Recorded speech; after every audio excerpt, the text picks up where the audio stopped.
We appreciate all of the guests who have appeared on our show and sincerely thank them for providing you, our audience, with useful information. However, the advice our guests provide is theirs, and we encourage you to seek out a professional if you have specific questions about any topic we cover on the Crushing Debt podcast. On this week's episode of the podcast, are you stuck in a J.O.B.? Welcome to the Crushing Debt Podcast with your host, Florida attorney Sean Yesner, where our goal is to help you get rid of the financial bullies in your life. So welcome back to this week's episode of the Crushing Debt Podcast. My name is Sean Yesner, owner and founder of Yesner Law, and I have a guest on this week's episode that I'm really excited about. Before I get to her, however, I do want to mention our sponsor, Sam Cohen.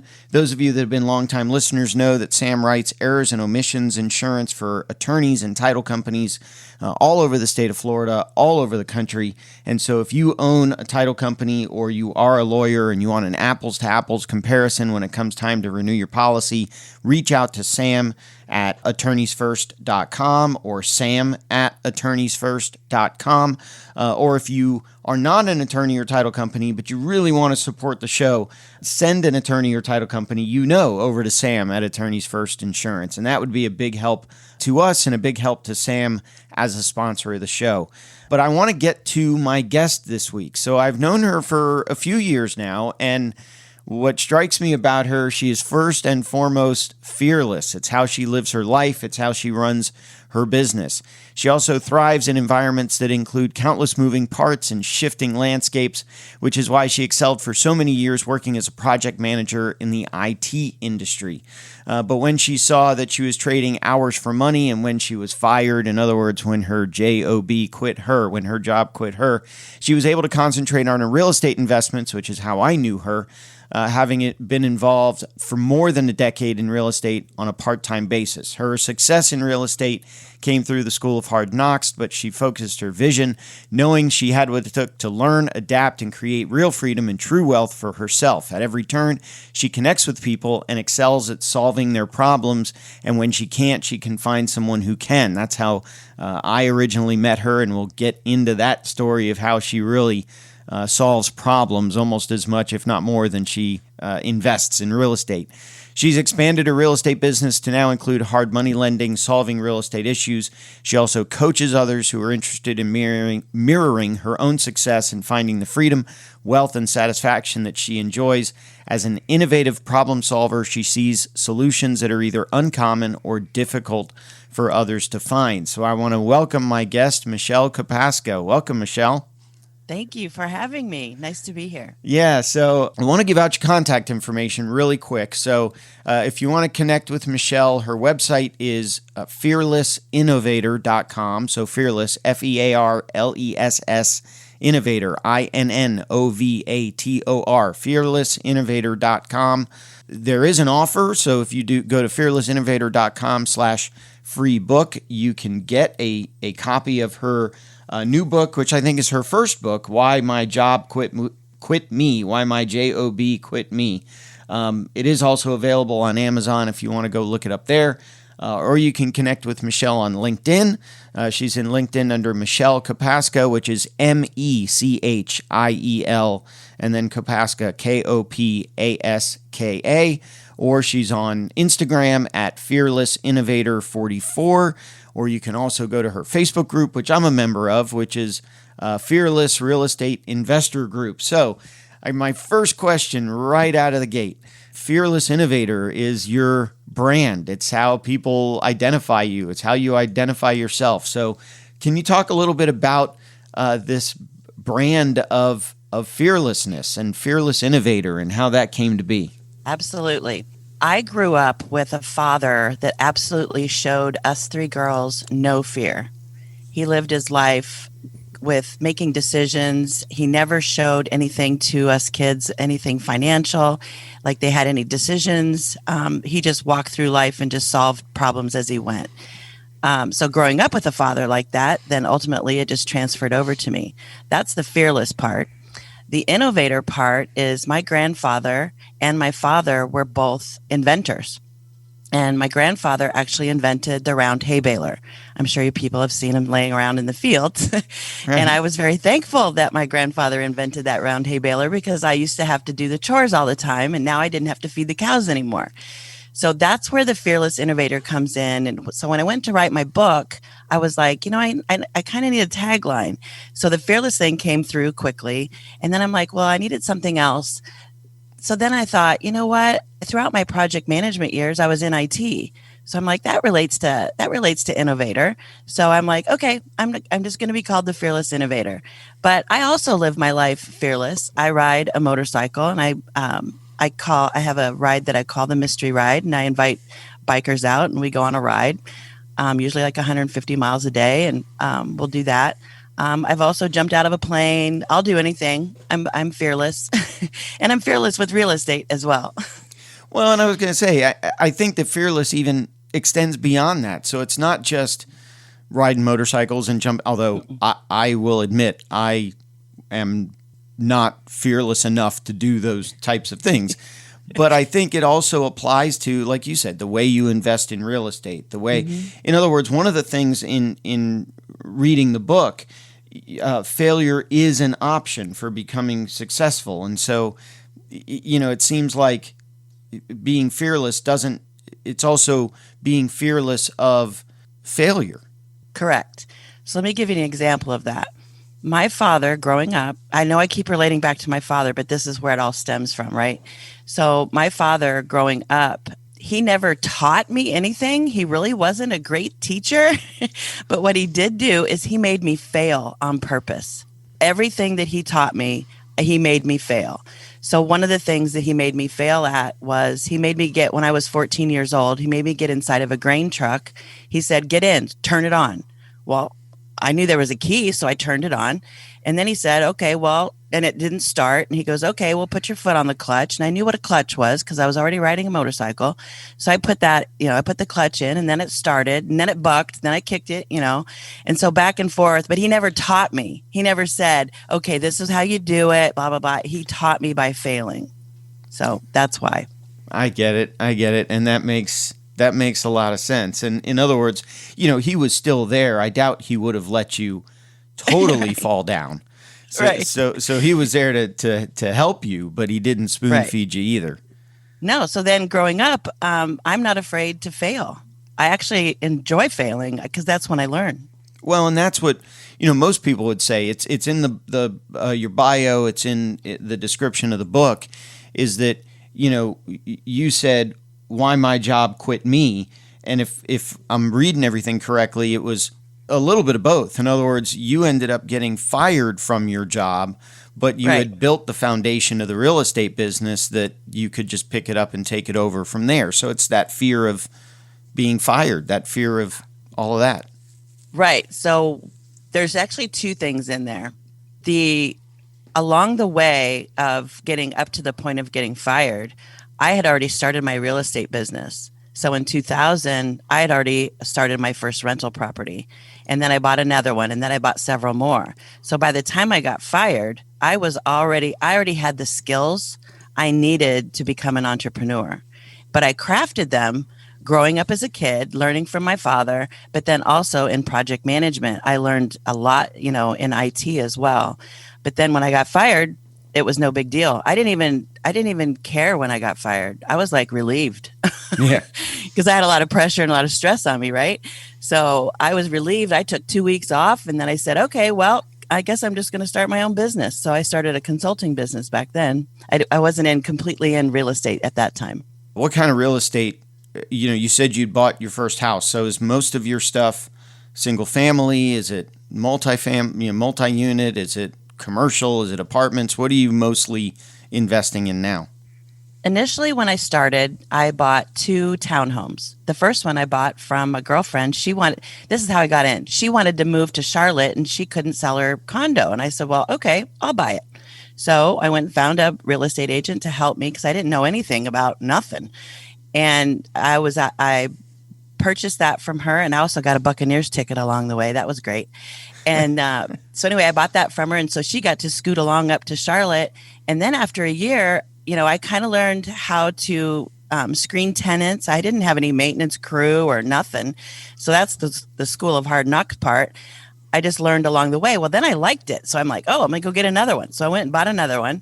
And then a couple of years later, then I went and bought several more. And they were all single family homes to begin with. Then in 2017, fast forward, I was in consulting still, but I was actually working part-time for another company. Well, at this point in 2017, I quit that job, cold turkey. And because I was done, I was just done because now I had enough portfolio with me, that I could continue on, right? I had enough cash flow. So I did that. And then I studied under Robert Kiyosaki for 6 months. And when I got out from underneath that, I was working with a real estate agent here in the Tampa Bay area, and we were flipping homes together. And I went to meet with him that day, and I said, you know what? I'm going to fire you. But I said it nicely. I said, you really inspired me to, flip. So I said, I wanted to go flip for the first time myself. I didn't want any help. I wanted to do it all by myself, and I wanted to fail. And he goes, Mechiel, you're going to fail. I can help you. And I said, good. I want to fail. So I went and found another real estate agent that helped me buy another house. And then I purchased my first flip. So that was my first flip. And I call it the flip that flopped. And here's why. I bought it too high. I put too much money into it. And when I went to sell it, it wouldn't sell. The agent called me back and he said, Mechiel, I don't know what's going on, but you're in that area. It dropped $10,000. And I said, I'll tell you what it is. He goes, what's that? And I said, did you hear on the TV the other day that there was a guy down the street that killed his wife and buried her in the backyard? And he goes, no. And I said, well, that's only 6 blocks from my house. I said, nobody wants to live here. So then I said, all right, plan B. Project manager took over. I said, all right, plan B. I'm going to put a renter in there. So now that flip that flopped, I went back to what I was comfortable with, and I put a renter in there.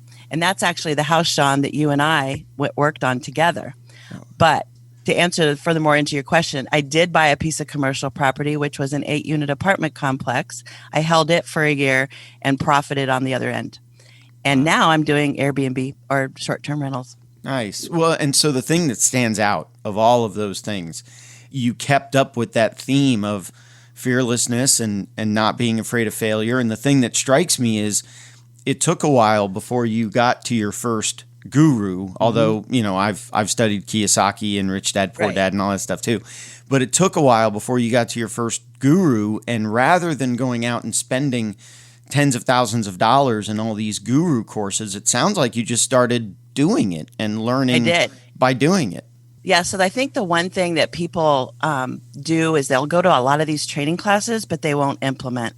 They won't act on it, right? Well, I was in project management. I managed people, that did that. So I knew I had to apply the knowledge of what I learned. So I went right out and tackled it.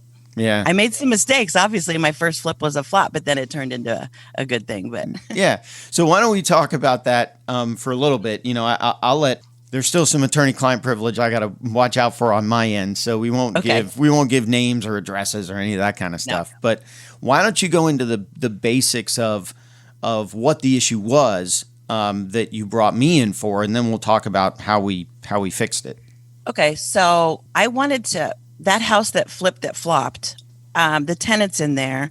I went to them because I was ready to sell. I wanted to sell the house, and I gave them first opportunity to sell it to them. And they said, well, Mechiel, we can't afford it. We don't have a down payment. We don't have anything. I said, well, fortunately, you actually do have something. And they said, what's that? I said, you've given me 2 years of rent on time. You've never had an issue. Actually, they didn't even have an issue during COVID. So that was impressive to me. So I'm like, there's got to be a way that, that they can buy this house back from me. And there was a mortgage on it. So I didn't know how to solve it. So I called you, Sean, and what we did is we figured out that we could do a wraparound mortgage and then have another mortgage directly with them, and they could buy it back from me. And we gave them 5 years. And after the 5 years, then they will either refinance or get me out. But the idea is that I'm helping both people, right? It's a win-win for both. I'm getting a little bit on the mortgage, and they just got a brand new house, essentially. And they've got 5 years to work on their credit. Right.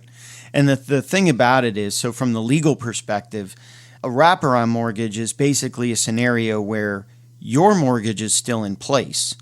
And then Correct. and then you sold it to them using seller financing, for lack of a better word.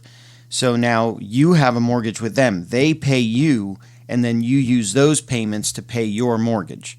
Correct. And so just from the legal perspective, the challenge that I've always had with, or the warning that I always like to give clients with wraparound mortgages is, because your mortgage is still in place, that has to be paid. And so I think part of the reason that it works in your scenario is they had such a clean rental history, payment history on the rental end, that there was not a lot of fear that they would ever fall behind on a mortgage. But if they happen to fall behind on a mortgage, you still have to keep up your payments to your lender, and then now Correct. you would have to foreclose them. Yeah. So here's the fearless part. The risk is on Mechiel, right? Right. So what I do to counteract that is I stay engaged with them.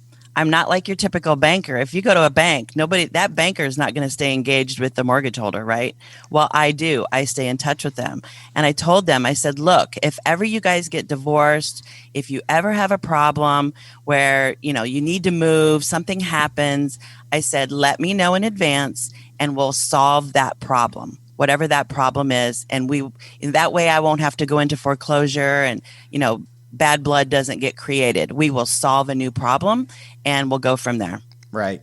Well, and the other good part there too, I tell a lot of my private lender clients, people in your situation, you are in the shoes of Bank of America, Wells Fargo, pick your poison. But what that does is that now gives you the advantage that if something happens, one of them loses their job, one of them gets really sick or dies, they get a divorce, all those different issues, you have the flexibility to go to them and say, look, let's work this out. Let's extend it. Instead of 5 years, maybe we go to 7 or 8 years, or we'll do a deed in lieu, or you can sell it and all. There's always all these different options, which again is where that accolade or that skill of being a problem solver really comes into play. Right. I actually thrive on solving problems because I was a project manager. So as a project manager, situations would come to me, minute by minute. I couldn't even tell you how many decisions I was making on a daily basis. And I actually thrive on it to a fault. Carry it over into personal relationships, right? That's not the good part. So I do love problems. Absolutely. Because I love to solve them. So I want to go into the book a little bit. I've ordered my copy. I'm waiting for it to show up. But it's the story of how you transition from the one job, from the IT job, from the project manager job into the real estate career. Is that correct? Yeah, a little bit. So I tell stories about how I was raised and the things that I learned and the lessons I learned growing up on a farm, and how that transitioned, I carried over into my IT world. I was able to carry a lot of those skills. That's why I think I was a great project manager, because my dad already instilled a lot of those, he was putting me on timelines and scopes and budgets when I was a kid. And then, so it was an easy transition into project management. Well, those skills then transferred over one-to-one with real estate, especially with flipping. With flipping, I had my own little, guys doing I was project manager again on a flip job. So that was an easy conversion. Yeah. And just the communication and everything that I developed, throughout the project management made it an easy transition. So yes, that's what the book is about. Okay, cool. Let me pause for a little bit here and give out your contact information again. So again, fearlessinnovator.com/free book if you want a copy of the book. Or fearlessinnovator.com if you want to check out the website in general. LinkedIn is Mechiel Kopaska, and again, I'll put all these links in the notes. Instagram is fearlessinnovator44. I'm curious, is there any meaning behind the 44? So 44 is my lucky number. That's funny that you say that. I see that number every day. It's the strangest thing. I grew up on Highway 44. My basketball uniform in high school was 44 and 45. My dad called me up one year and said, Mechiel, get us some tickets to the Daytona 500. When the tickets arrived, it was the 44th running of the Daytona 500, and we were sitting in rows 44 and 45. Wow. So it's just my favorite number. That's really cool. Mine is 8. So similar to that. 44, 4 plus 4 is 8. So there's Right. a little, and I am just as much, if you look into my background, there are as many stories. I have as many stories about my dad and the way that he raised me. Yeah, my dad, if you ask me who my hero is, the first one on the list is my dad. So there's that's interesting. And then I do, again, want to plug your Facebook group. So if you want to interact with Mechiel, if you want to interact with me, I'm in the Facebook group as well. It is the Fearless Real Estate Innovator group. And so again, I'll put all of those links in the notes. Anything that we didn't mention? Anything that you want to cover? I don't know what other topics. I'm a pretty complex person. I could talk about anything. Well, I do know that was what I was impressed with most when we worked on that one deal about, how willing you were to solve the problems, identify the problems, work with the tenants. Unfortunately, I've worked with some investors from time to time that are like, nope, I need to make X percent, and here's what it is, and this is what I'll take, and I get it. I mean, you're in this to invest. This is how you make your living, so you're in it to make money. But different than that, with your approach on that deal that we did, was you were more interested. You needed to have your numbers, and you needed to make the deal work for you, but at the same time, you were also interested in getting the deal to work for the tenants, and so that's what impressed me the most. So I have another story. Sure. My sister lives in Arkansas, and 2 doors down, she said, Mechiel, there's this house that's for sale, and the sellers, for some reason, aren't able to sell it. It's been under contract 3 times, and it's fallen through. And I said, okay, well, tell me about the address and everything. So I looked it up, found out it was a modular home. On the inside, it looked great, and it sat on 3/4 of an acre overlooking a lake. And I said, well, Melissa, I know what the problem is. I know why the contract's fallen through. I said, so why don't you go over and talk to the seller and have him call me? I said, but I will only talk to him if he's not working with the real estate agent, because I don't want to I don't want to step on anybody's toes. And so he called me. I think it was probably about, a month later, he called me and he told me that your sister says that you can help me possibly. And I said, yeah. I said, so tell me a little bit about the house. And so he did. And then he also told me that the issue, I have a great way of people just open up to me, tell me their whole life problems. But he's like, we need to sell this house because my wife and I are already divorced, and we just need to get rid of this house. We want to be done with each other, and we want to be done with this house. And I said, okay. I said, well, I can tell you why it's been falling through. And he said, why?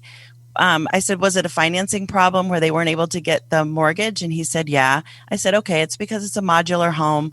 And obviously they're not getting the right coaching on the right people to do the lending, because there's very specific, people that do mortgages on mobile homes. And he said, okay, well, how can you help me? And I said, well, the only person that can really buy your house at this point is someone that does know a lender from there. I said, or a cash buyer. And I said, I'm a cash buyer. And he goes, okay, what does that mean? And I said, well, in the event that this works out, I said, it sounds like if you and your wife are divorced, you both kind of want to walk away with some money, right? And he goes, yeah. I said, well, how about $5,000 a piece for each person? And then I'll just take over your mortgage. And he goes, you could do that? And I'm like, yeah. And I said, it's called contract for deed in Arkansas. And he goes, yeah, I would love to do that. I said, okay. He goes, well, Mechiel, you're going to have to talk to my ex-wife now. And I said, okay, no problem. I don't have a problem, stating this all over again. The good news is when I talked to her, she was an insurance agent and she already knew about contract for deed. So I didn't have to tell her. And so she understood the whole thing. So at the end of the day, they walked away. I went and hired a lawyer in Arkansas. Sorry, right. Sean, you weren't in Arkansas. I'm not licensed in Arkansas. It's okay. Yeah. So I went and hired a lawyer. And they drew up all the paperwork, and I closed within 1 week. Wow. And they walked away with their $10,000, and I ended up with the house. Wow. That's awesome, which I guess brings up the other question I was going to ask. You and I are here in Tampa Bay, but I guess that story now shows that you invest in properties wherever the opportunity lies. Doesn't necessarily have to be in Florida. Nope. I'm not afraid of that either. I like it, actually. Awesome. Well, thank you. I really appreciate you being a guest on this week's episode of the podcast. Thank you. And, I've given all your information. I'll have it again in the notes if you're interested in contacting Mechiel. Definitely go check out a copy of her book, which is available on the website, or you can go to Amazon and just type in her name and it'll bring up the copy. If you go to Amazon, you got to buy it, but if you want to support Mechiel, that's a great way to do it. Also, check out the Facebook group and all the other links that I've put up there. So thank you very much. I really appreciate Mechiel being a guest on this week's episode. Like I say at the end of every episode, and I kind of screwed it up last time, so let me make sure I get it right again, although I've been saying it forever. I hope that at the end of the month you have more money rather than at the end of the money you have more month. That'll do it for this week's episode of the Crushing Debt Podcast, and we look forward to talking to you in next week's episode. If you have questions that you think would make a great topic for a future episode, please email Sean or connect with us on social media. Sean Yesner and Yesner Law, PL, are Florida licensed attorneys.